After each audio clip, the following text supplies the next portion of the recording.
everyone, welcome back. My name is Dee and this is Dee's Reading Lounge. This is where I am sharing my love for books, reading at my own pace. So let's go ahead and get into this video. As you can see, I am in a different location. I'm actually at my sister's house. We had to take care of some family business, and so I thought I would take the opportunity to come out on her balcony and do this video. It's like early in the morning and I've got my coffee here. So let's go ahead and talk about my recent reads. All these books were read before I started this channel. Started back up my reading journey back in June. So the first book I want to talk about, I will put the book up here.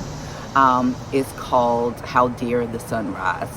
And so this was by Sandra. I cannot pronounce her name, so I will not be butchering her name. A memoir regarding a woman who was recounting her story as a war child. So she was from the Republic of Congo. She's told her story in first person, what it was like to grow up in a war zone back in Congo, all the things that they had to go through, and what attracted me to reading this book or picking this book up, because this was a library book.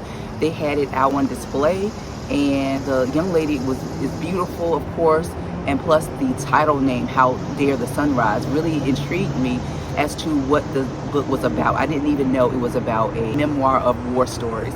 So she went through a lot. Her and her family went through a lot. They eventually immigrated to the United States, and it just really did open up my eyes, because I don't have any like friends or anything like that who are like immigrants. So I never had a person recount things that they've been through as immigrants coming to the United States.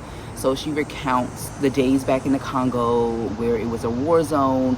Members of her family were killed, and then they got a chance to be resettled here in America, specifically New York somewhere, and all the things and culture barriers that they had to overcome while they were here. So it was a very interesting read. Again, it opened up my eyes from someone else's point of view in life trials that they had to go through living here in America. You know, it's definitely different, even though she's still a black person coming to America, having to readjust to the culture. Every black person thinking that she was black enough because of where she came from, or the fact that she was just different. So she went through a lot, as well as her family, mom and dad. They went through a lot. So I did enjoy this book. I was very engaged in her story. It wasn't a dull moment in the book to be a memoir of someone who's not like famous or anything like that. And so I definitely would recommend this book if you're wanting to just hear about an immigrant's story, someone who immigrated here to America from their war-torn country and then having to settle in the United States, a different country. The culture is just so different, and the struggle that they had to overcome is just a lot. It was a really great book. I really did enjoy my time with this book. So the next book I read was a thriller. Now, I am definitely a thriller girl. I am getting my thriller books in order and things like that. I love to watch documentaries on serial killers. I love to watch documentaries on like crime stories and Snap and things like that. People in my real life don't understand it at all, but I just love the psychological aspect. Of course, the things that these people are doing are horrible things, but I'm so fascinated by the psychology of it all. Anyway, so I read my first thriller book in like years. This was called The Mother-in-Law by Sally Hepworth. And I did listen to this on audio. I borrowed this from Libby, my local library. This book follows the story of a family which consists of a mother who is the mother-in-law, her grown children, and their spouses. So it follows really two main characters. Lucy, I believe that is the name of the daughter-in-law, and Diane or Diana. Diana is a pillar of the community. Everybody, you know, respects her in the community. She is a large refugee supporter. I think she's taken in refugees, provided resources, and she has done a lot for the refugee community. So a lot of people look up to her in the community. And then we have her daughter-in-law, who's married to her son, Lucy, and it really follows their strained relationship. So it is told by, I'll just say multiple perspectives, because I read this in June. I don't remember 100%.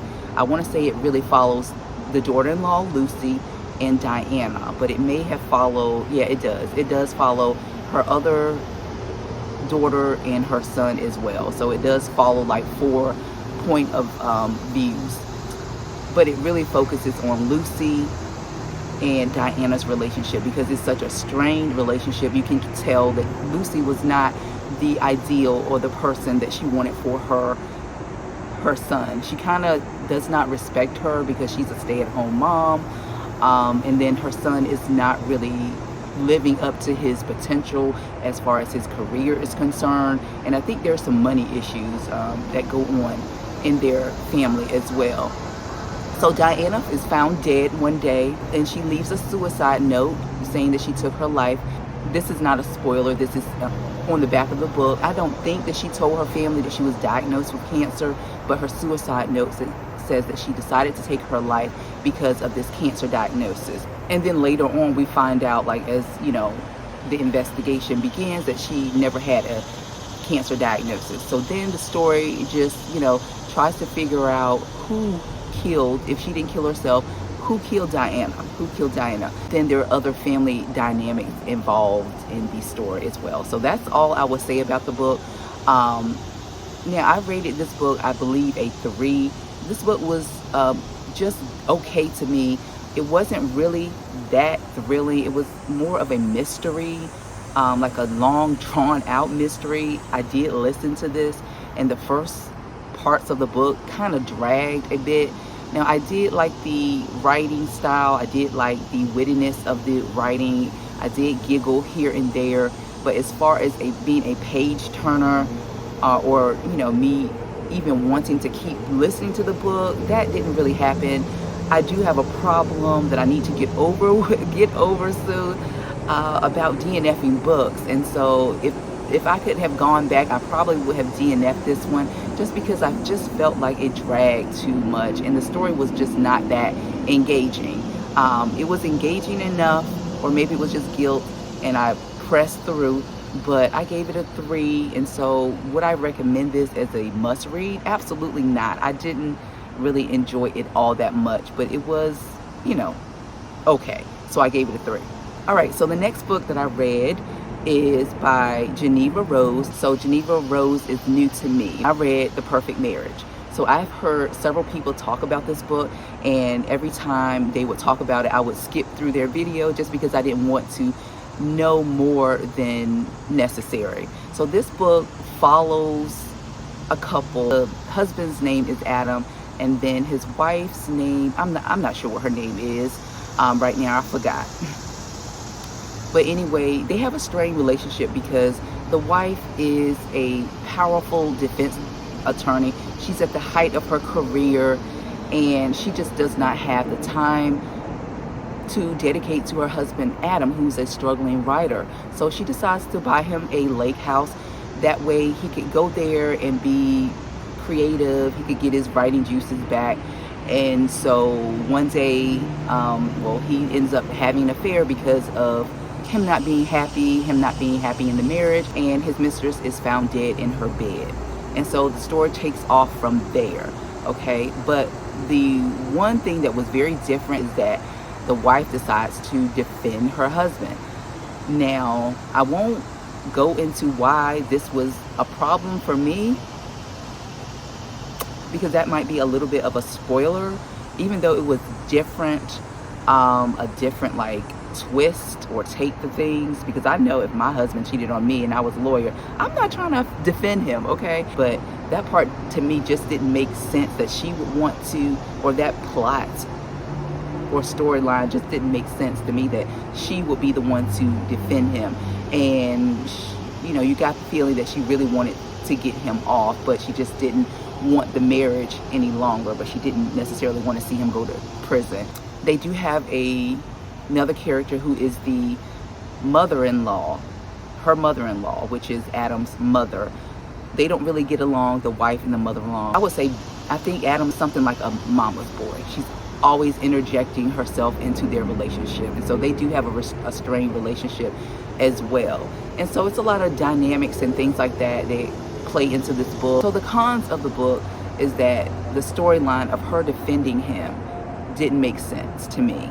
And I won't say why, because that may be spoiling the book, but I'm sure you guys have already read this book, so I'm just going to go ahead and say it now. If you don't want to hear this, spoiler right here.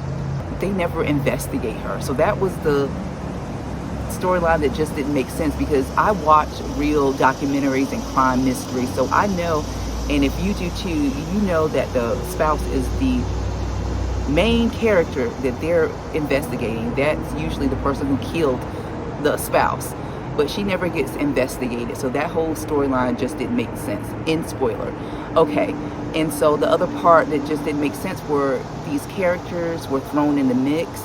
I guess it's a good thing to kind of keep the reader on their toes, to keep them guessing and not predicting the plot or the twist at the end. The twist at the end was sick, okay? It was very sick. I didn't see it coming, but I said what I said. I should have seen it coming, but I didn't see it coming at all. So I love the ending of the book. It was very sick and twisted. It was a really fast-paced book. I was engaged in the book, wanting to know more.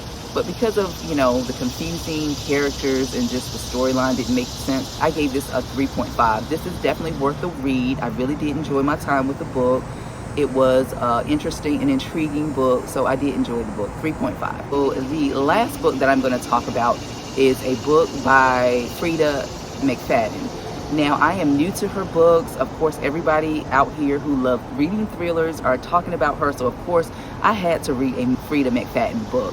And so I did check this book out. I no longer have the book, but I may buy the book just because that was like my first book from her.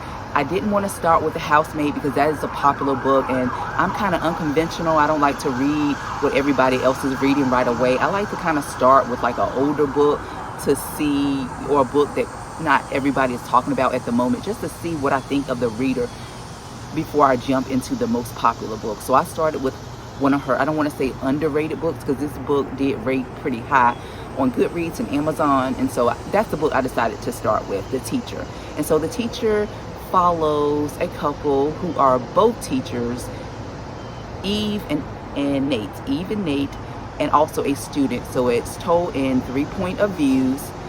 Well, the student Addie, she has a reputation at the school involving another teacher who is dismissed, and so when she comes back for the next semester, she's isolated. Nobody really wants to talk to her and be her friend. Also, she has something in her closet that has happened to her as well, but that is kind of like revealed a little bit on the first like page or first chapter, I believe. So it's that part. She does have a friend by the name of Hudson. His point of view is not, I don't think, told in the story, but when she comes back for that school year, they have drifted apart. They're no longer friends, and so they really don't really talk. So Eve, the wife, finds Addie in her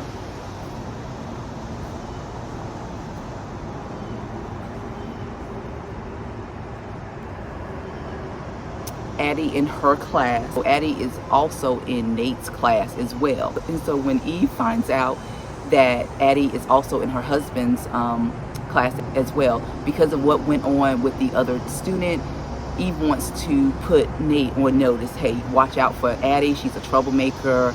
And it just takes off from there, okay? So this is a thriller. Of course, there's murder involved. At the end, it just makes you question how a person can go left like really quickly. Both the student and the married couple, the teachers, the world gets flipped all around, okay? And so you'll have to read this book, because I don't want to say too much about this book, but it is really, really good. I gave this book a 4 stars because it kept me engaged. It kept me turning the pages, y'all. It was such a interesting book. It was never a dull moment. I love the writing style.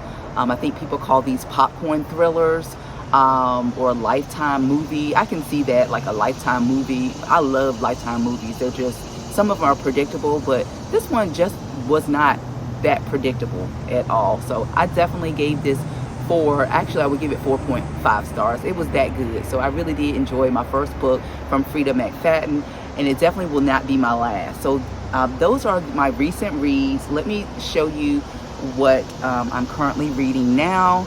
I'm currently reading Viola Davis's memoir, Finding Me. I am almost done with this book. I am on page 215. She has a little under 300 pages, about 291 pages in this book, this memoir. Oh my God, it's so good. I will talk about this on my next reading wrap up or recent reads, whatever I decide to call the video. But that is it, you guys. Those are the recent reads since going back on my book journey. Let me know if you've read any of these books. I would be curious to know. Thank you so much for watching. I will see you guys in the next video. Bye.